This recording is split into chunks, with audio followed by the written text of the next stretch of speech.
हाँ जी, तो कैसे हैं आप सब लोग। मेहनत कर में आपका फिर से एक बार स्वागत है। और आज अपन लोग मेडाइवल हिस्ट्री के लेक्चर नंबर 42 को पढ़ने आए हैं। देखो, लास्ट लेक्चर में हमने इतना समझ लिया था कि कैसे अवध को अंग्रेजों ने अपने कंट्रोल में किया। पहले 1722 में, अगर मैं एक बार रिवीजन कराता हूं, तो 1722 में सादत खान ने पहले मुगलों से, मोहम्मद शाह के समय अवध को मुगलों से अलग कर लिया। और अवध ने बहुत, जो अवध का जो राजा था, इसने सारी प्रशासनिक सेवाएं अच्छी करी। गरीबों के हक के लिए इसने कानून बनाने शुरू करे। उसके बाद फिर मेन जो आया वो आया था शुजा-उद-दौला, जिसने 1764 में बक्सर के युद्ध में काम खराब कर लिया था। और उसके बाद लास्ट में आया था वाजिद अली, जिसने भूल भुलैया का निर्माण किया और उसको फाइनली ले जाके अंग्रेजों ने पकड़ के जेल में लटका दिया और अवध पर कंट्रोल कर लिया था। ये तो हमने लास्ट लेक्चर में बहुत अच्छे से पढ़ा। आज अपने को पढ़ना है कि अंग्रेजों ने कैसे बंगाल को और हैदराबाद को अपने कब्जे में लिया। ठीक है, तो वो पढ़ना शुरू करते हैं। तो पहले हैदराबाद को पढ़ना शुरू करते हैं कि कैसे हैदराबाद को अंग्रेजों ने अपने कंट्रोल में किया, और उसके बाद बंगाल को समझ लेंगे। अभी हम ये देख रहे हैं कि कैसे भारत के छोटे छोटे राज्यों को अंग्रेजों ने अपनी प्लानिंग के तहत अपनी मुट्ठियों में लिया। ठीक है, तो सबसे पहले हम समझते हैं कि हैदराबाद प्रांत की क्या कहानी रही, हैदराबाद की राज्य की क्या कहानी रही। ठीक है, आप इसको समझो। सबसे पहले 1720 में मुगले बादशाह था मोहम्मद शाह। हम जानते हैं 1718 के आसपास बैठा था। कौन था ये? मुगल बादशाह। मुगल बादशाह दक्षिण भारत में एक बहुत कुशल इंसान को भेजता है दक्षिण भारत संभालने के लिए, जिसका नाम होता है निजाम उल मुल्क। देखो जी, निजाम उल मुल्क मैं पीछे भी बता चुका हूं, 3-4 नाम आपको मिलेंगे। या तो लिखा मिलेगा निजाम उल मुल्क, या लिखा मिलेगा चिनकिलिस खान, या लिखा मिलेगा आसफ जहां। ये तीनों नाम एक ही है। ठीक है, होता क्या है, 1720 में मुगल बादशाह मोहम्मद शाह दक्षिण भारत के हैदराबाद वाले एरिया की पर नियुक्ति करता है निजाम उल मुल्क की। और निजाम उल मुल्क आके हैदराबाद वाले एरिया पर मुगलों के अधीन काम करना शुरू कर देता है। हैदराबाद में निजाम उल मुल्क इतनी अच्छी व्यवस्था करता है कि मोहम्मद शाह को लगता है कि यार ये बंदा तो काम का है, क्यों इसको हैदराबाद में हमने छोड़ रखा है। अभी मुगल लोगों को इतना खतरा है, क्यों ना मैं इसको मुगल दरबार में बुला के अपना प्रधानमंत्री बना दूं। जब ये हैदराबाद में इतना अच्छा काम कर रहा है तो मुगल दरबार में तो और अच्छा काम करेगा। तो 1720 से 1722 तक ये रहा दक्षिण भारत में, और 1722 में इसे मुगल दरबार का वजीर बना दिया जाता है। क्या बना दिया जाता है जी? वजीर। किसको? निजामुल मुल्क को। अब निजामुल मुल्क जब 1722 में मुगल बादशाह का वजीर बन जाता है, प्रधानमंत्री, तो काफी अच्छे अच्छे काम करने शुरू करता है। सबसे महत्वपूर्ण काम ये क्या करता है कि उन दिनों, इससे पहले जो वजीर थे वो थे सैयद बंधु, जिनका हम पीछे जिक्र कर चुके हैं। ये दो भैया थे सैयद बंधु, एक अब्दुल्ला खान और दूसरा हुसैन अली खान। ये वजीर होते हैं निजामुल मुल्क से पहले, और इन वजीरों ने सारे मुगले बादशाहों की नाक में दम कर रखा था। ये सैयद बंधु इतने पावरफुल वजीर थे अपने समय के कि यही डिसाइड करते थे कि कौन मुगल बादशाह बनेगा और कौन नहीं। जिस समय मोहम्मद शाह गद्दी पर बैठा, मोहम्मद शाह को मुगल बादशाह बनाने में सैयद बंधुओं की बहुत बड़ी भूमिका थी। सैयद बंधुओं ने ही मोहम्मद शाह को गद्दी पर बैठाया और फर्रुखसियर का तख्ता पलट किया। लेकिन यहां पर एक दिक्कत थी, क्या? कि ये सैयद बंधु मोहम्मद शाह को खुल के कुछ भी नहीं करने देते थे। एक तरीके से सैयद बंधु ने अपना मोहरा बना रखा था मोहम्मद शाह को। मोहम्मद शाह सैयद बंधु के हाथ की कठपुतली था, और मोहम्मद शाह को यह बात पसंद नहीं आई कि मेरे को ये कुछ भी नहीं करने देते हैं। मोहम्मद शाह ने निजाम उल मुल्क के साथ प्लानिंग बनाई और सैयद बंधुओं की मृत्यु करवाई। और अगर सैयद बंधुओं की मृत्यु करवाने में मोहम्मद शाह का किसी ने साथ दिया तो वो था निजाम उल मुल्क। और इस काम से ये इतना खुश हुआ कि अगला वजीर उसने निजाम उल मुल्क को बनाया। 1722 में वजीर बन गया निजाम उल मुल्क इनका, सैयद बंधुओं को हटा के। अब जब निजाम उल मुल्क ने मुगल बादशाह की कुछ व्यवस्था को सुधारने की कोशिश करी, तो उसके हर सुधार में अड़ंगा लगाया मोहम्मद शाह ने। क्योंकि मोहम्मद शाह के बारे में तुम पीछे पढ़ चुके हो, ये बिल्कुल अय्याशी वाला राजा था। इसको कोई मतलब ही नहीं था कि कौन इसके सामने अटैक कर रहा है। इसको सिर्फ और सिर्फ ऑर्केस्ट्रा पसंद था, लड़कियों का डांस। राजा महाराजाओं वाला इसमें एक गुण नहीं था। इसी के समय मुगल सबसे ज्यादा डूबे, हम पीछे पड़ चुके हैं।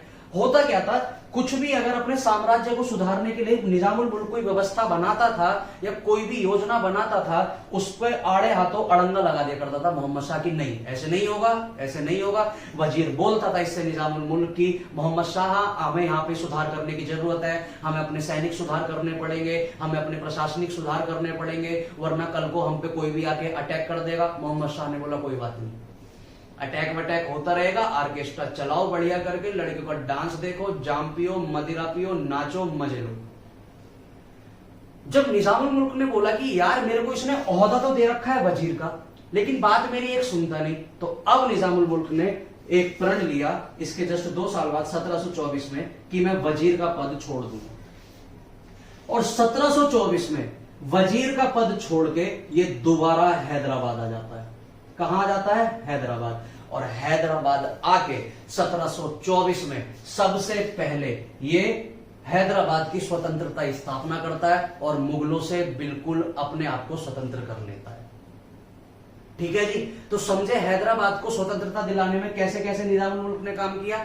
सबसे पहले 1720 से 1722 तक इसको दक्षिण भारत की जिम्मेदारी दी गई। दक्षिण भारत में निजामुल मुल्क ने बहुत अच्छे से कार्य किया, इससे मोहम्मद शाह प्रभावित हुआ और मोहम्मद शाह ने उसे मुगल दरबार का वजीर बना दिया। जब मुगल दरबार का वजीर बनाने के बाद निजामुल मुल्क की एक बात ना सुनी गई, तो फिर दोबारा वो दक्षिण भारत आया और इस बार उसने एक हैदराबाद बड़े से राज्य की स्थापना करी। और स्थापना करने के साथ साथ 1724 में इसने अपने आप को और पूरे हैदराबाद वाले राज्य को मुगलों से स्वतंत्र कर लिया। ठीक है, अब जब इसने हैदराबाद को 1724 की बात बता रहा हूं मैं, 1724 में जब इसने स्वतंत्र कर लिया, तो उसके बाद इसके सामने क्या क्या चुनौतियां आई ये हम पढ़ते हैं। ठीक है, सबसे पहले आपको समझ आ जाना चाहिए कि कैसे मुगलों के हाथ से हैदराबाद निकला। मुगलों के हाथ से हैदराबाद निकालने वाला था निजामुल मुल्क। इसका नाम चिनकिलिस खान भी मिलेगा और अशरफ खान भी। अब देखो आगे पढ़ो, जब 1724 में हैदराबाद की स्थापना करी गई, हैदराबाद की स्थापना किसके द्वारा करी गई? तो निजामुल मुल्क के, निजाम उल मुल्क। निजामुल मुल्क ने भले ही हैदराबाद को मुगलों से स्वतंत्र किया, लेकिन कभी भी इसने मुगलों से पंगे नहीं लिए। ठीक है, मुगलों से बिल्कुल पंगे इसने नहीं लिए, मुगलों के कहने में चलता था, लेकिन हैदराबाद वाले एरिया में बिल्कुल स्वतंत्र राजा की तरह बिहेव करता था। जिससे मर्जी लड़ने चला जाया करता था, जिससे मर्जी पैसे छीन के ले जाया करता था, जिसे मर्जी अधिकारी बना दिया करता था। मुगलों के इंटरफेयर से बिल्कुल अपने आप को अलग कर लिया। लेकिन इसके समय सबसे बड़ी समस्या पता है क्या हुई? जिस समय हैदराबाद का स्वतंत्र राजा ये खुद निजामुल मुल्क बना, उस समय मराठे अपने चरमोत्कर्ष पर थे और मराठों ने हैदराबाद को परेशान करना शुरू किया। मैप से समझो, देखो ये था मराठों वाला एरिया, ठीक है, और यहां था हैदराबाद। मराठे धीरे धीरे जाके घुसने लगे कहां पर? हैदराबाद में। इस कड़ी में सबसे पहले 1725 में हैदराबाद जाता है बाजीराव। कौन जाता है? बाजीराव। ये पीछे हम पढ़ चुके हैं। 1725 में बाजीराव जाता है हैदराबाद, और हैदराबाद में कौन बैठा है? निजामुल मुल्क। कौन बैठा है? निजाम उल मुल्क। और उन दिनों मराठा साम्राज्य का पेशवा कौन है? बाजीराव। 1725 की ये बात है। देखो 1724 में इसने स्थापना करी है, अगले साल ही मराठे अपने तकिया बोरिया बिस्तर बांध के चल दिए किस पर अटैक करने? निजामुल मुल्क पे। निजामुल मुल्क के सामने जब बाजीराव जाता है, तो निजामुल मुल्क और बाजीराव के बीच में यहां पर एक युद्ध होता है जिसको हम बोलते हैं पालखेड़ा का युद्ध। पूछा जाता है जी, मेन युद्ध है। और पालखेड़ा का युद्ध किस किस के बीच में हो रहा है? तो पालखेड़ा का युद्ध हो रहा है बाजीराव और निजाम के बीच में, और इस युद्ध में बाजीराव जीत जाता है। जब बाजीराव जीत जाता है तो इनके बीच में एक समझौता होता है, जिस समझौते को बोला जाता है मुंगी शिवगांव की संधि। ये पूछा जाता है, मुंगी शिवगांव की संधि ये कौन सी संधि है? ये वो संधि है जो निजाम और पेशवाओं के बीच में होती है। इस संधि में बोला क्या जाता है? इस संधि में क्लियरली बाजीराव निजामुल मुल्क को बोल देता है कि आज के बाद से तू हमें इतना नजराना देगा, मतलब इतना टैक्स देगा। और निजामुल मुल्क जानता था कि भाई अभी मराठों से पंगे लेने बेकार है, क्योंकि ये इन दिनों बहुत ही बढ़ती एक शक्ति है। अगर इनसे पंगा लेंगे तो हैदराबाद को आके पूरी तरह कूचकाच करके खत्म कर देंगे। तो निजामुल मुल्क बड़ा समझदार था, उसे पता था कि हमसे कहीं ज्यादा ताकतवर अभी मराठी हैं, उनसे पंगा लेना बेकार है। तो इसने क्या किया, इसने इनसे समझौता कर लिया। कौन सा समझौता हुआ? मुंगी शिवगांव की संधि। और इस संधि के तहत मराठों ने जाके यहां पे भी, हैदराबाद पे भी चौथ और सरदेशमुखी लेना शुरू कर दिया। ये टैक्स हुआ करते थे, हम पीछे पड़ चुके हैं अच्छे से, और लेना शुरू कर दिया। हालांकि इसके बाद और कोई परेशानी निजाम के सामने नहीं आई। निजाम एक बहुत ही दृढ़ संकल्पी और बड़ी दूरदर्शी एक राजा था ये। इसने अपने समय में हैदराबाद में जितने भी गरीबों लोगों का शोषण हो रहा था, गरीब किसानों के लिए बड़े बड़े जमींदार आफत बने हुए थे, सबको जड़ से खत्म किया। टैक्स के बदले इसने क्या किया, जानता था कि गरीबों की और किसानों की व्यवस्था सुधारनी बहुत जरूरी है। इसने गरीबों को बिना ऋण दिए लोन देने शुरू किए कि जब तक किसानों पर पैसा नहीं जाएगा उनका विकास नहीं होगा। इसने सारी प्रशासनिक सेवाएं बहुत अच्छी करी, लेकिन इसके समय सिर्फ एक से पंगा हुआ, किनसे? मराठाओं से।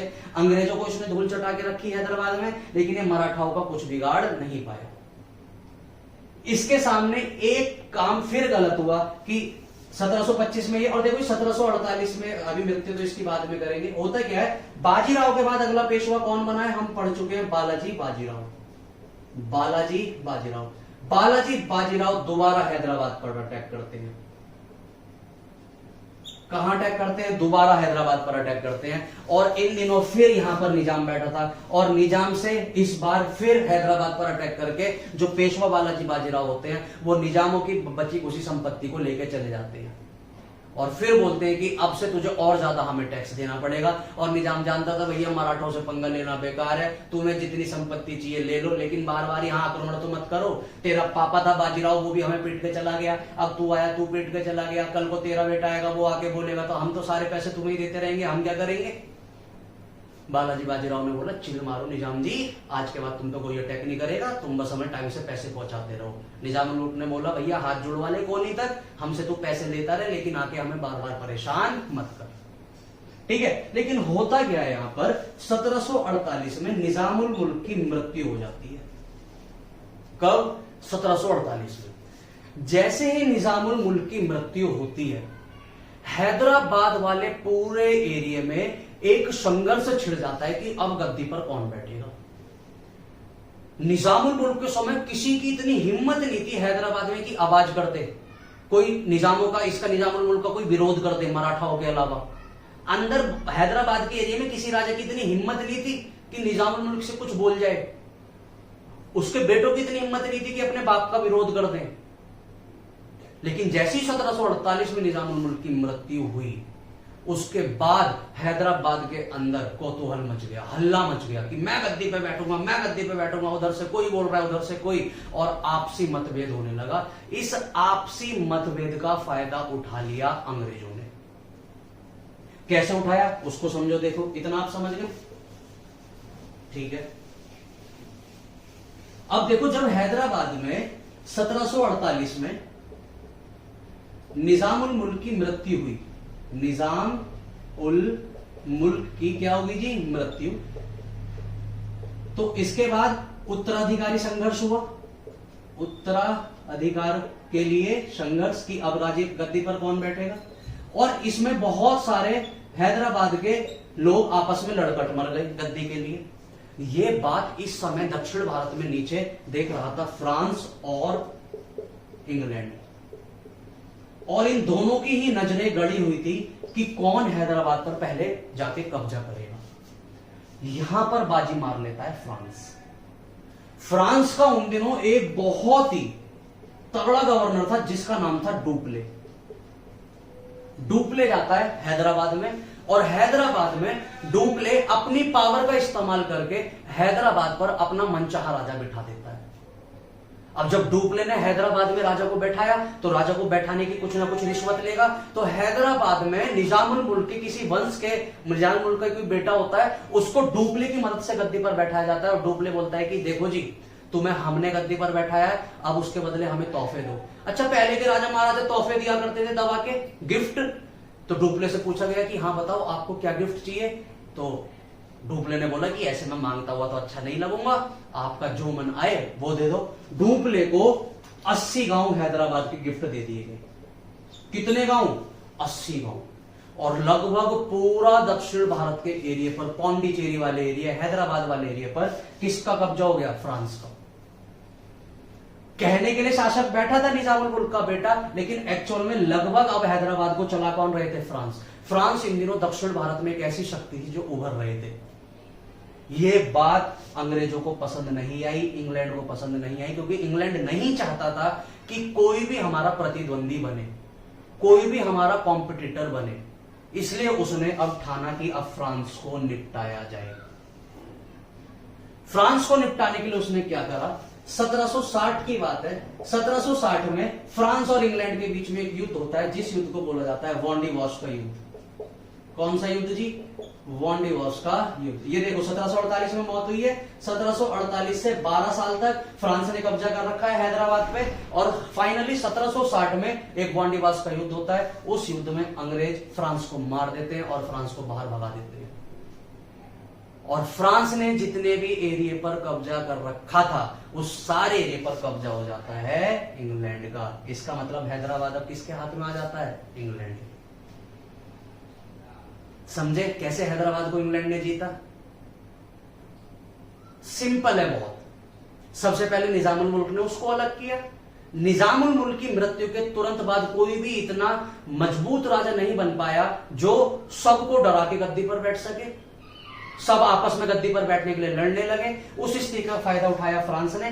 फ्रांस ने अपने मॉडर्न हथियारों के बेस पे निजामुल मुल्क के बेटे को गद्दी पर बैठाया, और उसके बदले उससे बहुत भारी भारी रकमें तोहफे लिए, और धीरे धीरे धीरे धीरे पूरे हैदराबाद वाले एरिया पर फ्रांस अपनी पकड़ मजबूत करने लगा। ये बात पसंद नहीं आई इंग्लैंड को। इंग्लैंड ने एक बहुत भारी प्लानिंग और बहुत भारी गोला बारूद के साथ फ्रांस पर आक्रमण किया, और 1760 में वॉन्डिवॉस के युद्ध में फ्रांस को मार के भगा दिया, और पूरे हैदराबाद पर कब्जा इंग्लैंड ने कर लिया। ठीक है, इंग्लैंड मतलब गोरे, ब्रिटिश, अंग्रेज। ठीक है, तो आपको हैदराबाद समझ आ जाना चाहिए कि हैदराबाद कैसे आया। और अब हम पढ़ते हैं बंगाल कि बंगाल की क्या कहानी रही, कि कैसे बंगाल को अंग्रेजों ने जीता। ठीक है, हालांकि तुम बक्सर का युद्ध पढ़ चुके हो, लेकिन वो बहुत बात की बात है। पहले हम शुरू से पढ़ना शुरू करते हैं। देखो बंगाल के बारे में आप समझो। 1700 में मुगल बादशाह कौन था बताओ? अब तो ये बहुत कॉमन बात होगी।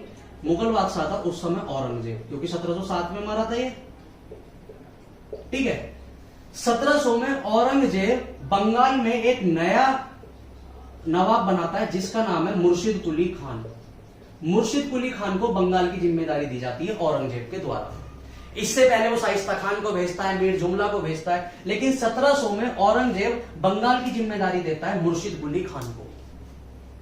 और मुर्शिद कुली खान बड़ा ही योग्यवान राजा, बड़ा ही योग्यवान सामंत अधिकारी, जो जाके बंगाल की सारी व्यवस्थाओं को सुधारता है।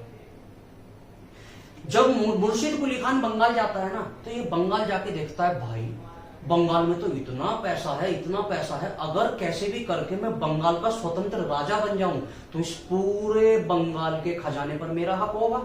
और कहीं ना कहीं ये लालच मुर्शिद कुली खान के अंदर आ जाता है, और धीरे धीरे धीरे धीरे धीरे धीरे वो बंगाल को स्वतंत्र करने के सपने देखने लगता है। लेकिन उसको तुरंत याद आता है कि अभी जो मुगल बादशाह है वो कौन है? अंग्रेज। और अगर मैं अंग्रेज कह रहा हूं, औरंगजेब, और अगर मैंने औरंगजेब का विरोध करके बंगाल को मुगलों से अलग किया तो औरंगजेब ऐसी मार मारेगा कि मेरे पुश्ते याद करेंगे। क्योंकि अगर आपको ध्यान हो तो संभाजी की खाल में घुस भरवा दिया था, अपने बेटे अकबर दुत्ते की आंख में गर्म सरिये दिलवा दी थी।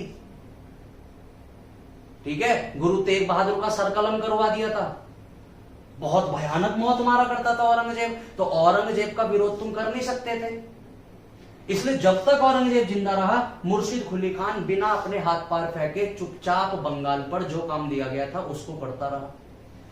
मुर्शिद कुली खान के लिए दरबार जब खुले, जब 1707 में औरंगजेब की मृत्यु होगी। 1707 में होता क्या है, औरंगजेब की मृत्यु हो जाती है, और मृत्यु के बाद औरंगजेब के जो दो बेटे होते हैं, एक मुअज्जम और दूसरा आजम, ये आपसी संघर्ष करने लगते हैं मुगल बादशाह की गद्दी पर अब कौन बैठेगा। जैसी औरंगजेब की मृत्यु होती है, औरंगजेब के दो बेटे, एक मुअज्जम और एक आजम, आपस में लड़ने लगते हैं गद्दी के लिए, और पूरा मुगल साम्राज्य उस युद्ध में व्यस्त हो जाता है। मुर्शिद कुली खान को लगता है कि भाई इससे अच्छा मौका नहीं है कि अपने आप को स्वतंत्र कर लिया जाए, और तुरंत 1707 में से लेकर 1708 के बीच में मुगल बादशाह कह रहे हैं, जो मुर्शिद कुली खान होता है, ये कहीं ना कहीं पूरे बंगाल को मुगलों के प्रभाव से स्वतंत्र कर लेता है। और अब कहने के लिए औपचारिक रूप से, अच्छा अगर डायरेक्टली जाके बोलेगा मुगलों से कि ओए देखो औरंगजेब मर गया है और अब बंगाल मेरा है, तुम्हारा नहीं है, तुम पिटोगे, तो पता चला अभी भले ही औरंगजेब मर गया था लेकिन मुगलों की आर्मी अच्छी खासी थी, उनपे सेना की संख्या बड़ी अच्छी खासी थी, आर्मी से अटैक करवा देते मुर्शिद कुली खान पे, मुर्शिद कुली खान कुछ नहीं कर पाता। इसलिए मुर्शिद कुली खान को लगा कि चुपचाप बंगाल पर बिहेव करते रहो कि राजा तुम हो, बिल्कुल राजा की तरह बिहेव करो, लेकिन उनको मत बोलो, मुगलों को बताओ मत क्या दिक्कत जा रही है, चुपचाप यहां पर सारा पैसा कलेक्ट करते रहो। और 1708 से लेके 1717 तक मुर्शिद कुली खान ने मुगलों को बताया ही नहीं कि मैंने बंगाल को स्वतंत्र कर लिया, सारे टैक्स खुद रख रहा है, इनकम हो रही है 10,000 की, बोल देता है कि 1,000 की इनकम हो रही है बस। और क्योंकि मुर्शिद कुली खान पर सबको यकीन बहुत था तो मुर्शिद कुली खान किसी ने सवाल नहीं उठाया इस पर। 1717 तक आते आते मुगल साम्राज्य अपने बैकफुट पर आने लगा। अब मुर्शिद कुली खान को खुल के खेलने का मौका मिल गया कि अब मुगलों से डरने वाली कोई बात नहीं है। फाइनली होता क्या है, 1724 में ये ऐलान कर देता है कि बंगाल मुगलों से स्वतंत्र है, बंगाल मुगलों से स्वतंत्र राज्य है। कब ऐलान करता है? 1724 में, नहीं ये 1717 में, 1717 में बंगाल मुगलों से स्वतंत्र राज्य है, इसकी घोषणा कर देता है कौन? मुर्शिद कुली खान। तो अवध को किसने स्वतंत्र किया? तो सादत खान ने। हैदराबाद को किसने स्वतंत्र किया? निजामुल मुल्क ने। और अगर बात आती है बंगाल की, तो बंगाल को स्वतंत्र कौन कर रहा है? मुर्शिद कुली खान। कब कर रहा है? 1717 में। जैसे ही मुर्शिद कुली खान बंगाल पर अपना कंट्रोल करता है, सबसे पहले लगाम कसता है अंग्रेजों पे। अंग्रेजों को इससे पहले फर्रुखसियर ने या और किसी ने जितनी भी व्यापारिक छूट दी थी, सारी व्यापारिक छूटों को मुर्शिद कुली खान अंग्रेजों से छीन लेता है। मैंने आपको बताया मुर्शिद कुली खान एक बहुत ही दृढ़ संकल्पी और योग्यवान शासक था। उसने अंग्रेजों की क्लास खड़ी करके रखी जब तक वो गद्दी पर बैठा। उसने सारे अंग्रेजों को बोला, अगर यहां से व्यापार करोगे टैक्स दोगे, तुम कौन होते हो फ्री में व्यापार करने वाले। और एक बार फिर से उसने बंगाल को बंगाल जैसा राज्य बनाया। सबसे ज्यादा व्यापार हुआ करता था बंगाल से। उसने सारे प्रशासनिक सुधार किए, अपने सारे दरबार में बड़े बड़े ओहदे उसने हिंदुओं को दिए, सिखों को दिए। इससे पता चलता है कि मुर्शिद कुली खान भी एक अच्छी सोच रखने वाला राजा था। वो औरंगजेब की तरह कट्टर मुस्लिम नहीं था, वो सारे धर्मों को बराबर लेके चलने वाला एक राजा था। यही कारण था कि मुर्शिद कुली खान के समय बंगाल इतना आगे बढ़ा और अंग्रेज उससे डर के रहे। अंग्रेजों के विपक्ष में जितने फैसले हो सकते थे मुर्शिद कुली खान ने लिए। जब मुर्शिद कुली खान की मृत्यु हुई इसके बाद, ठीक है, जब मुर्शिद कुली खान की इसके बाद मृत्यु हुई, तो मुर्शिद कुली खान का एक दामाद था जिसका नाम था सुजाउद्दीन।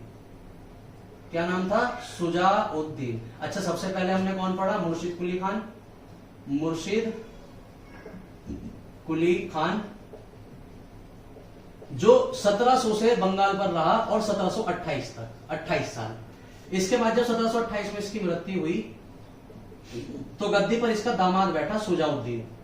ये 1728 से 1739 तक बैठेगा। देखो कंफ्यूज मत हो ना, वहां हमने अवध में पढ़ा है सुजाउद्दौला और यहां हम पढ़ रहे हैं सुजाउद्दीन। दोनों अंतर है, दोनों नामों में एक खिचड़ी मत पका देना, दोनों अलग अलग है। वो था सुजाउद्दौला और ये सुजाउद्दीन। सुजाउद्दीन ने भी पूरी वही प्रशासनिक व्यवस्थाएं रखी जो मुर्शिद कुली खान बना के गया था। इसने अंग्रेजों पर पूरी कड़ी कार्रवाई करी, अंग्रेजों को इसने घुसने नहीं दिया।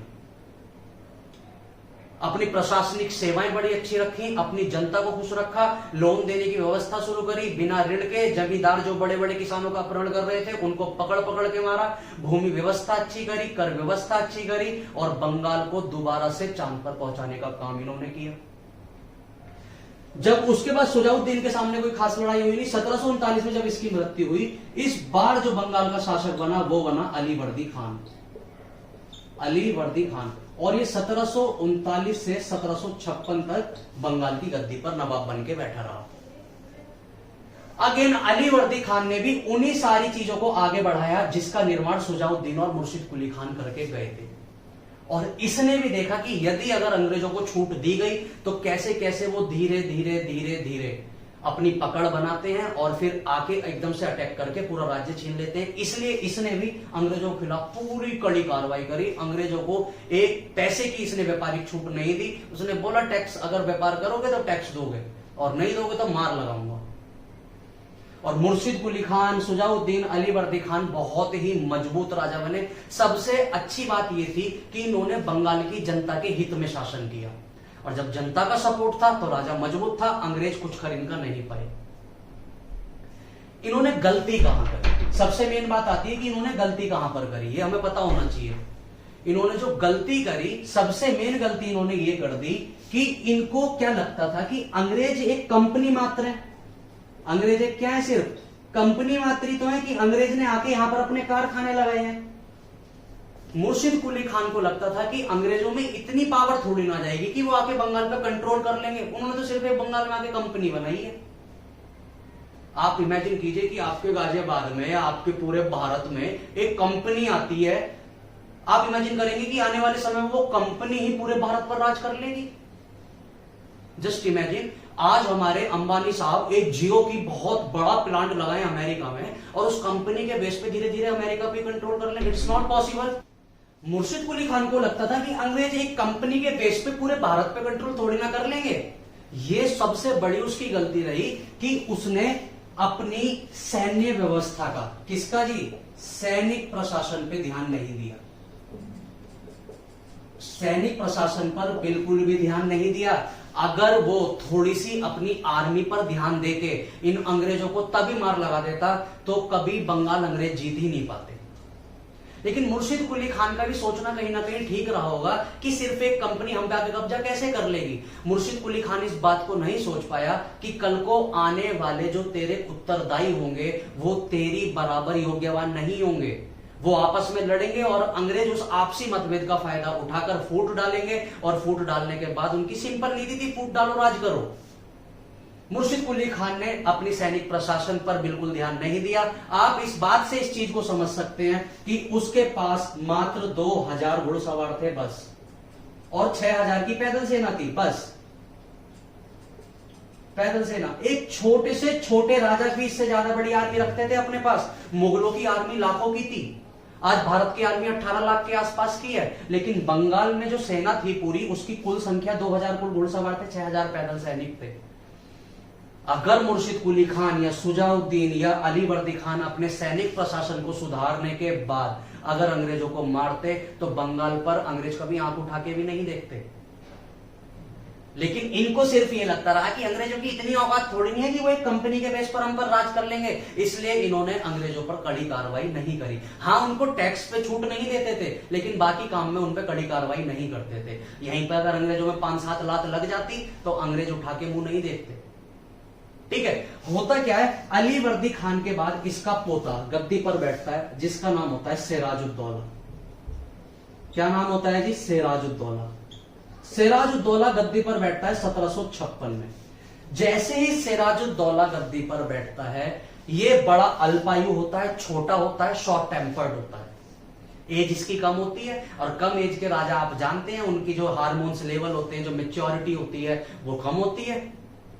वो हर चीज का इलाज सोचते हैं कि मार काट के करा जाए, प्यार से बात करने की उनके अंदर क्षमताएं कम होती हैं। जैसे जैसे इंसान की उम्र बढ़ती है उसके अंदर मैच्योरिटी आती है। सिराजुद्दौला अभी अल्पायु था, छोटा था, गुस्सा बहुत जल्दी हो जाया करता था। इसकी चाची थी, एक इतनी चाची थी जिसका नाम था घसीटी बेगम। जी पता नहीं नाम भी कैसे रखा है, मैं नहीं बता रहा हूं जी, ये नाम ही था इसकी चाची का, घसीटी बेगम। पता नहीं कितना घसीटा होगा इसे। इसकी चाची थी घसीटी बेगम सिराजुद्दौला की, जिनसे सिराजुद्दौला 24 घंटे लड़ता रहा करता था। घसीटी बेगम बिल्कुल भी पसंद नहीं करती थी सिराजुद्दौला को। सिराजुद्दौला के समय अंग्रेजों को लगना शुरू हुआ कि this is the right time कि अब बंगाल पर आक्रमण किया जाए। कारण क्या था कि इससे पहले बंगाल के जितने भी शासक हुए, चाहे वो अलीवर्दी खान हो, चाहे सुजाउद्दीन हो, चाहे मुर्शिद कुली खान हो, इन्होंने अंग्रेजों की नाक में दम कर रखा था। अंग्रेजों को व्यापारिक छूट देने को तैयार नहीं थे, अंग्रेजों से बराबर टैक्स लिए जाते थे, अंग्रेजों को मुनाफा कम हो रहा था। अंग्रेजों ने ठान लिया कि अब जो बंगाल का नवाब है वो सिराजुद्दौला है, बहुत कमजोर है, इस पर बिल्कुल सही मौका है आक्रमण करने का और बंगाल से छूट प्राप्त करने का। लेकिन डायरेक्ट तुम बंगाल पे जाके अटैक कैसे करो? ये भले ही अल्पायु था, गुस्सा ज्यादा करता था, लेकिन बंगाल की जो आम जनता थी वो तो सिराजुद्दौला के साथ थी। आप जनता से कैसे लड़ेंगे? ठीक है, आप युद्ध में बहुत सारे आर्टिलरी लेके आ जाएंगे, एनिमिनेशन बहुत सारे लेके आ जाएंगे, लेकिन जनता तो पागल होती है जी, लाठी डंडा हथौड़ी सब लेकर भगलेगी। भारत की महिलाएं आप जानते हो, बाल कुछ कुछ के अंग्रेजों को मार देती, और मारती कम, इतनी गाली देती, ऐसी ऐसी गाली देती, ऐसी ऐसी वाणी बोलती कि अंग्रेज सुन के भाग जाता। भारत की महिला को जानते हैं ना आप। तो अंग्रेज जानते थे कि डायरेक्ट बंगाल पर आक्रमण करना अच्छा नहीं होगा। We have to make a good planning, हम एक अच्छी सी प्लानिंग बनाते हैं। अंग्रेज प्लानिंग बनाने में बड़े ही मजे हुए खिलाड़ी थे। सिराजुद्दौला के जितने भी बड़े बड़े अधिकारी थे, जैसे जो सिराजुद्दौला का वित्त मंत्री था, जो सिराजुद्दौला का प्रधानमंत्री था, जो सिराजुद्दौला का मीर बख्शी यानी सेनापति था, सबके पास जा जाके अंग्रेजों ने लालच फेंके और धीरे धीरे धीरे धीरे सिराजुद्दौला के जितने भी बड़े बड़े पिलर थे, जिनके बेस पर सिराजुद्दौला युद्ध जीतता, सबको अंग्रेजों ने अपने कब्जे में कर लिया। कैसे किया? गद्दी का लालच देके, पैसों का लालच देके। आज भी आपने पार्टी में देखा होगा, पॉलिटिक्स पार्टी में, यदि कोई ऐसा नेता होता है जो बहुत प्रभावशाली है, जो खतरा पैदा कर सकता है किसी विपक्ष के लिए, तो विपक्ष कोशिश करता है कि उसको पैसे देके अपनी टीम में लाया जाए। जैसे आईपीएल में देखा है, जो भी महंगा मतलब अच्छा खिलाड़ी होता है, हर जो टीम का जो मालिक होता है वो सोचता है कि इसको पैसे देके अपनी टीम में खरीदा जाए, सो दैट हमारी टीम को जिताए। ठीक है, तो अंग्रेज भी जानते थे कि अगर इसके कुछ अधिकारियों को, सिराजुद्दौला के कुछ अधिकारियों को अगर हम अपनी साइड मिला लें, कुछ उल्टे सीधे लालच देके, झूठे लालच देके, तो हो सकता है कि हम युद्ध में जीत जाएं। अब युद्ध में जीतने के लिए अब देखो अंग्रेजों ने क्या किया। अंग्रेजों ने सिराजुद्दौला का सबसे बड़ा सेनापति मीर जाफर को, किसको? मीर जाफर को अपनी साइड कर लिया। और ये मीर जाफर कौन था? ये मीर जाफर था सिराजुद्दौला का सेनापति। अब एक बात मान बताइए, अगर सेनापति जैसा मेन इंसान अगर युद्ध में ही अगर आपके साथ नहीं लड़ रहा है तो आप तो युद्ध वैसे ही हार जाएंगे। और अंग्रेजों ने जाके मीर जाफर से हाथ मिला लिया। अब मीर जाफर अंग्रेजों के हाथ में आ चुका है, सिराजुद्दौला के सारे बड़े बड़े अधिकारी अंग्रेजों से जाके मिल चुके हैं। सिराजुद्दौला को यह बात पता ही नहीं है, उसको लगता है कि मेरे सारे अधिकारी मेरे साथ हैं और यदि अंग्रेज मेरे पर अटैक करेंगे तो मैं अंग्रेजों को गंदी मार मारूंगा। इधर अंग्रेज अपना पत्ता फेंक चुके थे। अब अंग्रेज जानते थे सिराजुद्दौला बड़ा ही शॉर्ट टेम्पर है, क्यों ना अब सिराजुद्दौला को गुस्सा दिलाया जाए। जैसे सिराजुद्दौला को गुस्सा आएगा वो हम पर अटैक करेगा, और जैसे वो अटैक करेगा हम उसे मार देंगे, क्योंकि सिराजुद्दौला के सारे बड़े अधिकारियों को हमने अपनी साइड मिला लिया है। देख रहे हैं आप प्लानिंग। अब होता क्या है, बंगाल में अंग्रेज एक फोर्ट बनाना शुरू करते हैं जिसको बोलते हैं फोर्ट विलियम या विलियम फोर्ट। एक किला बनाना शुरू करते हैं जिसको बोला जाता है विलियम फोर्ट। यही विलियम फोर्ट एक ऐसा शहर था जो आगे जाके कलकत्ता बन जाता है। ठीक है, तो कलकत्ता वाला जो एरिया है वहां पर एक किला बनाया गया अंग्रेजों द्वारा, जिसका क्या नाम था? Fort William. ये किला बनाया जाता है, और किला बनाया जाता है बिना सिराजुद्दौला की अनुमति के। और सिराजुद्दौला बोलता है कि मेरे बंगाल में मुझसे बिना पूछे अंग्रेज किले बना रहे हैं, इनकी इतनी हिम्मत। सिराजुद्दौला क्या करता है, इस फोर्ट विलियम को बना रहे थे लगभग 136 अंग्रेजी मजदूर। कौन बना रहे थे? 136 अंग्रेजी मजदूर। सिराजुद्दौला अपनी आर्मी को ऑर्डर देता है कि जाओ और फोर्ट विलियम में जितने भी मजदूर अंग्रेज ऐसे हैं जो उस फोर्ट विलियम को बना रहे हैं, सबको पकड़ के लेके आओ। 136 के 136 मजदूरों को सिराजुद्दौला के पास पकड़ के लाया गया। और सिराजुद्दौला इन 136 के 36 मजदूरों को पकड़ता है और एक काल कोठरी में डाल देता है। किस में बंद कर देता है जी? काल कोठरी में। अब आपको जान के यहां पर हैरानी ये होगी कि जिस काल कोठरी में इन 136 मजदूरों को ठूसा जाता है ना, उस काल कोठरी में मात्र 20 इंसानों की जगह थी। 20 इंसानों की जगह में सिराजुद्दौला ने 136 मजदूर फिट कर दिए। जब अगले दिन दरवाजे खोले ना, तो 123 का तो दम घुटने से ही मौत हो गया था। 123 की क्या हो गई? मृत्यु। किस कारण? दम घुटने के कारण। दम घुटने के कारण क्या हो गई थी जी? मृत्यु। सिराजुद्दौला ने ऐसी मार मारा अंग्रेजों को। इसी को बोला जाता है black hole tragedy. Black hole tragedy कई बार पूछी जाती है। ब्लैक हॉल ट्रेजेडी क्या थी? ये ब्लैक हॉल ट्रेजेडी वो ट्रेजेडी थी जहां पर अंग्रेजों ने बिना सिराजुद्दौला की अनुमति के बंगाल में फोर्ट विलियम बनाना शुरू किया, उसकी किलाबंदी शुरू कर दी, और जब ये बात पसंद सिराजुद्दौला को नहीं आई तो उसने जाके फोर्ट विलियम के 136 मजदूरों को एक काल कोठरी में बंद कर दिया, और काल कोठरी में 123 लोगों की दम घुटने से मौत हो गई। अब बात आती है, हम तो नहीं मानेंगे कि ये बात हमें कैसे पता चली। तो इसी 136 लोगों में एक इंसान था जिसका नाम था हॉर्नवेल। क्या नाम था? हॉर्नवेल। इस हॉर्नवेल ने इस बात को बाद में जाके बताया कि उन बचे हुए इंसानों में जो मैं था ना, बड़ा मैं अपने आप को खुश नसीब मानता हूं कि मैं दम घुटने से बच गया। और जैसे तैसे ये हो जाता है, और बाद में एक किताब में बताता है कि कैसे काल कोठरी में इसको बंद किया गया था। तब हमें पता चला कि सिराजुद्दौला ने इतनी गंदी मार मारी थी। ठीक है। अब जब अंग्रेजों को 123 अंग्रेजों को मार दिया गया तो अंग्रेजों की सीधी तौहीन थी कि यार हमारे मजदूरों को मार दिया किसने? सिराजुद्दौला ने। और अंग्रेजों ने बोला कि इनकी मृत्यु का बदला लिया जाएगा, और इनकी मृत्यु के बदले के लिए एक युद्ध होता है 1757 में। कब युद्ध होता है? 1757 में। घटना कब की है? ये भी 1757 की है। और एक युद्ध होता है कब? 1757 में, जिस युद्ध को बोला जाता है प्लासी का युद्ध। बड़ा महत्वपूर्ण है प्लासी का युद्ध। बंगाल में जी एक नदी पड़ती है, हुगली नदी। उस हुगली नदी के पास एक जगह है प्लासी। ठीक है। प्लासी का युद्ध होता है कहां पर? प्लासी वॉर। कब हो रहा है? 1757 में। किस किस के बीच? तो बंगाल और अंग्रेजों के बीच में। अंग्रेजों की साइड से कौन आ रहा है लड़ने? तो अभी बता देंगे। बंगाल की साइड से लड़ने आ रहा है सिराजुद्दौला। सिराजुद्दौला जो हमने अभी बताया है ये। ठीक है। बंगालों की साइड से इस महत्वपूर्ण में जो इस समय जो भारत का गवर्नर था वो था रॉबर्ट क्लाइव। कौन था? Robert Clive. रॉबर्ट क्लाइव ने इस युद्ध में कहीं ना कहीं अगर नेतृत्व कर रहा था, इस युद्ध का कौन कर रहा था? Robert Clive. इस युद्ध में रॉबर्ट क्लाइव ऑलरेडी अपनी प्लानिंग के तहत सिराजुद्दौला के सारे सेनापतियों को अपनी तरफ मिला चुका था। और यह बात सिराजुद्दौला को पता ही नहीं थी कि जिस युद्ध को लड़ने के लिए मैं अंग्रेजों की तरफ जा रहा हूं अपने सेनापतियों को लेके, ऑलरेडी मेरे सारे के सारा सेनापति किससे जा मिले हैं? अंग्रेजों से। और सिराजुद्दौला जाता है, और इस युद्ध में क्योंकि सिराजुद्दौला के सारे बड़े अधिकारी अंग्रेजों से मिल गए थे, सिराजुद्दौला इस युद्ध में हार जाता है।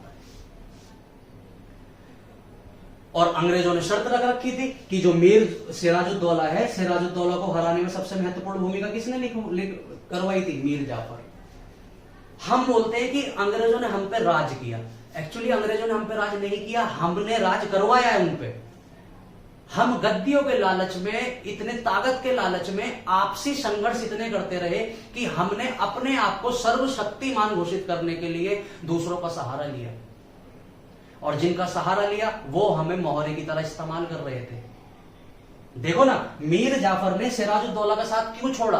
गद्दी के चक्कर में। किसका साथ दिया? अंग्रेजों का। लेकिन अंग्रेजों की प्लानिंग थी कि मीर जाफर को गद्दी पर बैठाएंगे, इसे अपनी हाथ की कठपुतली बनाएंगे, और ज्यादा बोलेगा तो इसको मार के फाइल समाप्त कर देंगे, पूरे बंगाल पर कब्जा हम कर लेंगे। इनको ये बात समझ ही नहीं आ रही थी। सबसे पहली बात कि इनको पूरे, अब तुम बोलोगे कि अवध में भी ऐसा हुआ, हैदराबाद में भी ऐसा हुआ, अभी हम पढ़ेंगे पंजाब में भी ऐसा हुआ, कर्नाटक में भी ऐसा हुआ, मैसूर में भी ऐसा हुआ, तो हम क्यों नहीं समझ पा रहे थे कि अंग्रेजों की पॉलिटिक्स है? इसका सबसे महत्वपूर्ण कारण यह था कि हमारी उस समय संचार व्यवस्था बिल्कुल ठप थी।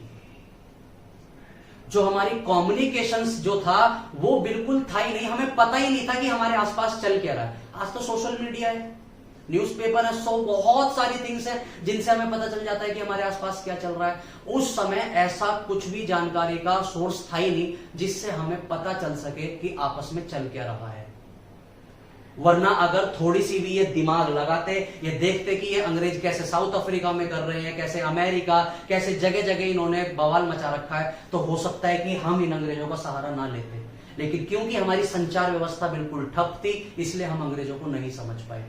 और ये हर जगह ये कर रहे थे। साउथ अफ्रीका में इन्होंने ये करा, गुलाम बना बना के बेचे, अमेरिका में जाके इन्होंने ये करा, और पूरा पूर्वी एशिया में इन्होंने यही करा, भारत में भी यही कर रहे थे। हमें क्यों नहीं पता चल पा रही थी ये बातें? क्योंकि हमारी संचार व्यवस्था बिल्कुल ठप थी।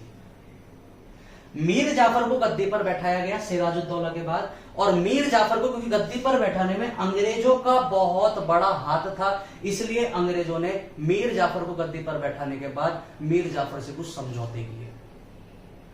वो समझौते में सबसे बड़ा समझौता यह था कि अंग्रेजों को व्यापारिक छूट दी जाए। क्या दी जाए जी? व्यापारिक छूट, जिसके लिए ये बहुत समय से लड़ रहे थे। इनको व्यापारिक छूट ना तो मुर्शिद कुली खान ने दी, ना सुजाउद्दीन ने दी, ना अलीवर्दी खान ने दी, ना सिराजुद्दौला ने दी। और क्योंकि व्यापारिक छूट अंग्रेजों के लिए बहुत ज्यादा जरूरी थी, इसलिए मीर जाफर को गद्दी पर बैठाने के बाद अंग्रेजों ने सबसे पहले उससे व्यापारिक छूट ली।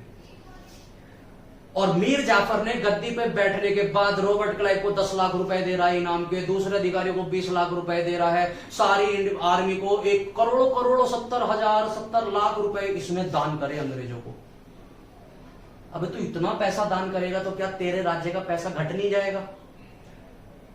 इसको समझ ही नहीं आ रहा है। इसको बस इतना पता है कि अपुन ही ब्रह्मा है, अपुन ही बंगाल का नवाब है, बंगाल पे पैसे की कमी नहीं है, अंग्रेजों को दान करते हैं। इसने दबा के अंग्रेजों को दान करना शुरू किया, और अंग्रेजों ने मीर जाफर का गलत फायदा उठाना शुरू कर दिया। कैसे? इसको समझो। अंग्रेजों ने मीर जाफर से एक प्रणाली शुरू करवाई जिसको बोला जाता था दस्तक प्रणाली। क्या बोला जाता था? दस्तक प्रणाली। देखो इसको समझो। इसमें होता क्या था? दस्तक एक तरीके का फरमान हुआ करता था। दस्तक एक क्या हुआ करता था? फरमान, एग्रीमेंट। एक एग्रीमेंट हुआ करता था, जिस एग्रीमेंट पे राजा के साइन हुआ करते थे। और जो ये एक तरीके का पास होता था, एक एग्रीमेंट होता था, राजा जिसको ये दस्तक दे दिया करता था, उस व्यापारी को अब कहीं भी पूरे बंगाल में टैक्स, बिना टैक्स दिए व्यापार करने की छूट मिल जाया करती थी।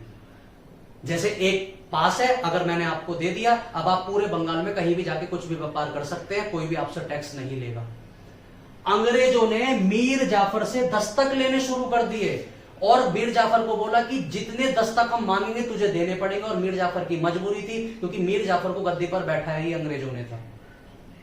धीरे धीरे धीरे धीरे धीरे धीरे अंग्रेजों ने इतने दस्तक लिए, सारे के सारे दस्तक लिए, और बाकी अपने व्यापारियों को बांटने लगे। जब मीर जाफर से दस्तक ले रहे हैं और बाकी सारे व्यापारियों को बांट रहे हैं, अब जिन जिन पे भी एक एग्रीमेंट जा रहा है उनको टैक्स देना ही नहीं, वो खुले में व्यापार करेंगे। जब टैक्स तुम दोगे ही नहीं तो राजा पे टैक्स आएगा नहीं, और टैक्स आएगा नहीं तो पैसे की क्या लगने लगेगी? कमी। बहुत बाद में जाके मीर जाफर को समझ आया, ले भाई मैंने इतने एग्रीमेंट अंग्रेजों को फ्री में बांट दिए कि अब पूरे बंगाल में जो व्यापार हो रहा है वो फ्री का हो रहा है, टैक्स आ ही नहीं रहा, पैसा आ ही नहीं रहा, सारा पैसा अंग्रेज लेके जा रहे हैं कमा के, मेरे पे तो टैक्स का कोई पैसा ही नहीं आ रहा। और जब मीर जाफर को ऐसा रियलाइज हुआ तो इसने क्या करा? अंग्रेजों से पंगा लेना शुरू कर दिया कि अंग्रेज ये तो आप गलत कर रहे हो, आपने सारे में व्यापार बिना टैक्स के शुरू कर दिया। आप तो बोलते थे बस आप हमें दस्तक दो, आपने तो पूरे बंगाल में बांट रखे हैं, कोई टैक्स देने को तैयार ही नहीं है। अंग्रेजों ने बोला यही तो हमारी चाल थी, तुझे बर्बाद करना है।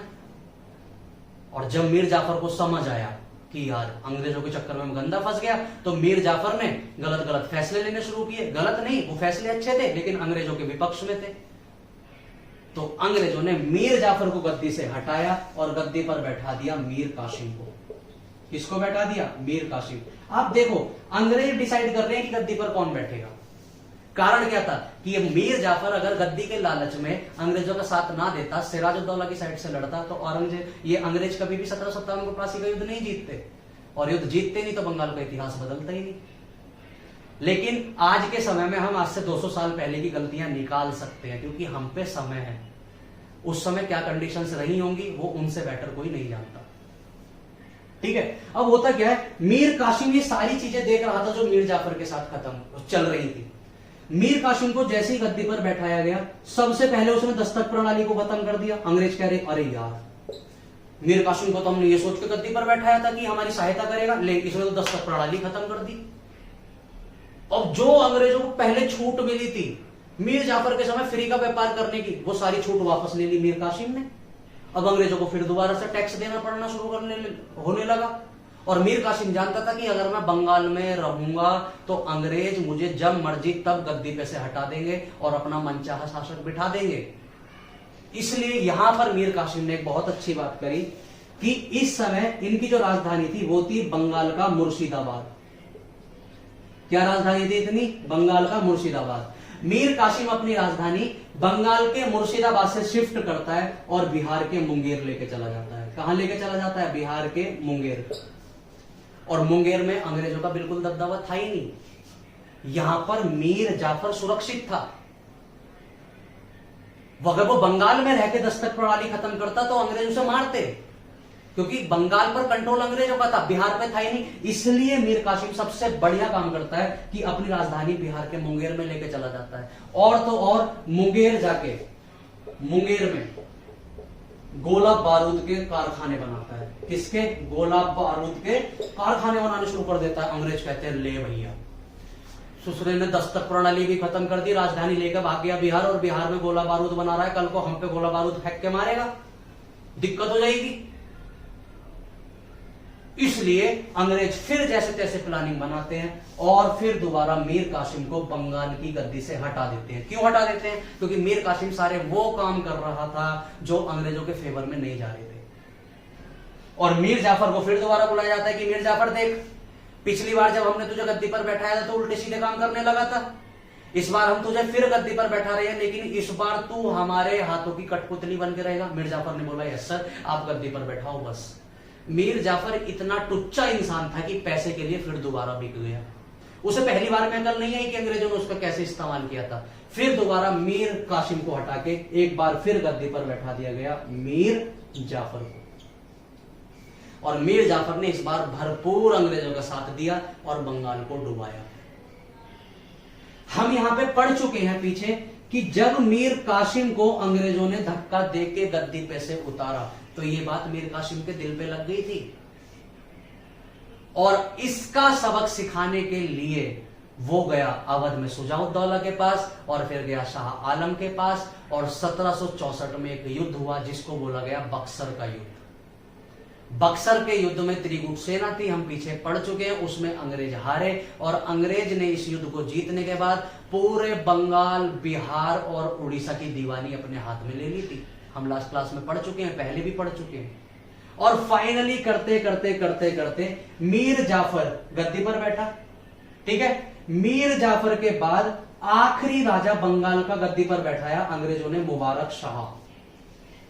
और जब मुबारक शाह गद्दी पर बैठा तब अंग्रेजों को लग गया कि अब बिना वजह हम इन नवाबों को बनाए जा रहे हैं, काम इनका कुछ है नहीं, बिना वजह इनको पेंशन देनी पड़ती है, सारे नवाबों को मार काट के भगाओ, क्योंकि अब पूरी तरह भारत पर वर्चस्व हो चुका था। भारत पे तो नहीं, लेकिन कम से कम बंगाल पर, पूरे बंगाल पर वर्चस्व हो चुका था अंग्रेजों का। अंग्रेजों ने इसको मुबारक शाह को मार काट के भगाया, नवाबों को पूरी तरह से हटा दिया और फाइनली पूरे बंगाल पर कब्जा कर लिया अंग्रेजों ने। ठीक है जी, आप देखिए क्या प्लानिंग रही होगी अंग्रेजों की, और कितना भी आप बोलते रहिए कि अंग्रेजों ने अपना कब्जा किया, अगर आप इतिहास पढ़ेंगे तो आप देखेंगे कि अंग्रेजों ने कब्जा किया नहीं था, हमने करवाया था। यदि भारत इतना संपूर्ण देश, इतना बड़ा देश, सारा पूरा संपूर्ण भारत मिलकर अंग्रेजों को मारता तो अंग्रेजों की क्या औकात जो भारत में रह जाते। लेकिन हम आपसी लड़ाइयां इतनी करते रह गए, उस रंजिश का फायदा उठाया अंग्रेजों ने। और अब देखो, हमने समझ लिया है अवध को कैसे अंग्रेजों ने जीता, हमने पढ़ लिया हैदराबाद को कैसे अंग्रेजों ने अपने कब्जे में लिया, आप हमने समझ लिया बंगाल को कैसे लिया। अब हमें कर्नाटक को समझना है, मैसूर को समझना है, पंजाब को समझना है, और फिर उसके बाद हम शुरू कर देंगे मॉडर्न हिस्ट्री। ठीक है जी, चलिए, थैंक यू।